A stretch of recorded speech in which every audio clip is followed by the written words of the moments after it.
For instance, some years you might need a claw, where other years you might be better off with the rolling intake.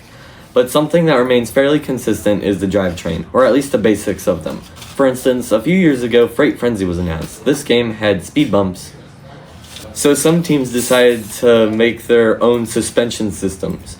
Besides small examples like that, most of the time the driving aspect of the game remains fairly consistent. However, this has allowed several different kinds of drivetrains to emerge over the years, all with their separate advantages and disadvantages that we will be going over today. The first type of drivetrain we will cover is tank drive. The components of tank drive can vary with the amount of powered wheels you have. This can range from 2 to 8 powered wheels. This type of drivetrain is the simplest to implement. However, it is important to note that if you want to take advantage of its simplicity, to avoid using 8 powered wheels unless you need the extra strength. This design can also save on your motor count, with the maximum amount of motors technically needed is 2. However, this will limit your pushing power. There is one main disadvantage with this system, however, which is you will not be as maneuverable as other systems on this list. One of the drivetrains that is far more agile is mechanism drive.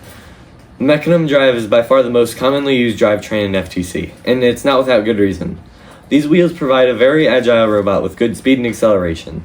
These do come with a bit of complexity, but it is really not that much due to the amount of use they get in the FTC community. There are plenty of comprehensive guides on how to implement them properly into their robot. They do come with a few downsides, one of the main ones being, since the wheels use rollers to move left and right, this halves their pushing power, so any collision with other robot will likely have you being pushed back. These wheels are oftentimes difficult to power due to their awkward shape of the wheels. Another example of a very maneuverable drivetrain is the swerve drive. This is by far the most complicated and costly design. A good way to think of swerve drive is like a motorized office chair, where you can rotate each wheel individually 360 degrees around. You might see these systems more commonly used in other FIRST programs, such as FRC. This is because they have more space to work with, as swerve drive uses a very large mechanism to rotate its wheels around. This makes it very difficult to implement on smaller scales.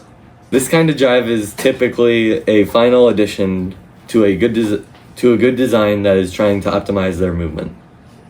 No matter what drivetrain you use, it will always have its strengths and weaknesses in different situations. But most importantly, it's not about how fast or maneuverable you are. More often than not, it's a matter of how quickly your team's drivers can react to situations around them. Thanks for watching. If you have anything to add about what we said, or go ahead and put them in the comments.